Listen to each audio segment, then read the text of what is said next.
परीक्षा देने की थकान से उभरा हुआ ये मायूसी तो नहीं है, नहीं है ना। देखिए, जीवन में हमेशा हर परिस्थिति में खुश रहना सीखना चाहिए। इसका कारण यह है कि जब हम खुश रहते हैं तो हम बहुत अच्छी ऊर्जा क्या करते हैं, बाहर निकालते हैं, और फिर वैसी ही ऊर्जा, वैसा ही वाइब्रेशन जो हम क्रिएट करते हैं अपने भीतर से, वह वापस लौट के हम सबके पास आता है। बचपन में एक बहुत अच्छी कहानी पढ़ी थी स्कूल में, मुझे वो कहानी इस बात पे याद आ गई। 6ठी या 7वीं क्लास में ये कहानी थी।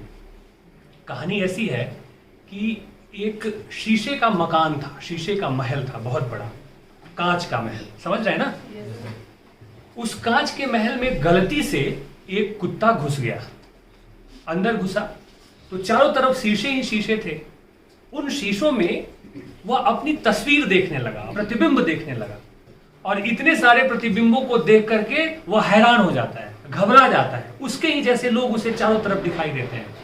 वो क्या करता है, भौंकने लगता है, चीखने लगता है, उन प्रतिबिंबों से वो लड़ने लगता है, लगातार लड़ता है। तो कोई सामने तो था नहीं, वो तो प्रतिबिंब थे, दृश्य था सामने। वह लड़ता है और बेहोश होकर के क्या कर जाता है, गिर जाता है। फिर होश संभालता है, और होश संभालते ही फट से उस महल से क्या करता है, बाहर भाग आता है, चला जाता है। कुछ समय के बाद एक और कुत्ता उधर से गुजरता है, और वह भी गलती से उस महल में पहुंच जाता है।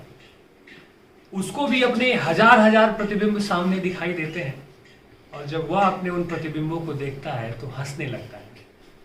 जब वह हंसता है तो प्रतिबिंब भी हंसते हैं।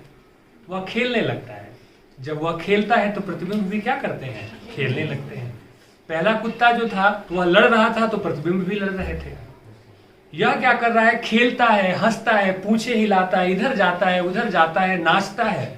वह जैसे जैसे कर रहा है, प्रतिबिंब भी वैसे वैसे करते हुए क्या कर रहे हैं, दिखाई दे रहे हैं। वह बहुत खुश होता है, बहुत प्रसन्न होता है, और प्रसन्नता के साथ उस कांच के महल से निकल जाता है।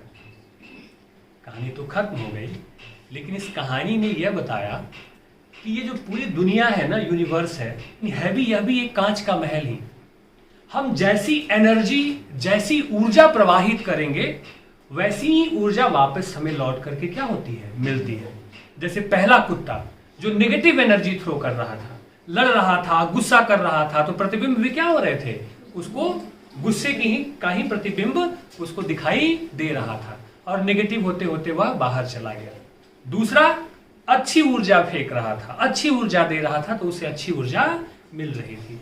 यह पूरी सृष्टि जो है, दुनिया जो है, उस कांच के एक महल की तरह है, और हम जैसी ऊर्जा बाहर देंगे वैसा ही वापस लौट के हमें आएगा। अब आपके मन में एक सवाल खड़ा हो सकता है कि हम तो किसी के साथ अच्छा करते हैं, लेकिन हम जिसके साथ अच्छा करते हैं वो हमारे साथ अच्छा नहीं करता है। हो सकता है आप इस प्रतिबिंब के लिहाज से ये प्रश्न पूछ लें। तो ऐसा है बच्चे कि ये जरूरी नहीं कि आप जिसके साथ अच्छा कर रहे हैं वही आपके साथ अच्छा करे, कोई और खड़ा हो जाएगा, कहीं और से वो ऊर्जा आ जाएगी और चीजें आपके साथ अच्छा होने लगेंगी। इसलिए हमेशा हर परिस्थिति में हंसते रहना चाहिए, मुस्कुराते रहना चाहिए, और जिंदगी के गीत गाते हुए आगे बढ़ते रहना चाहिए।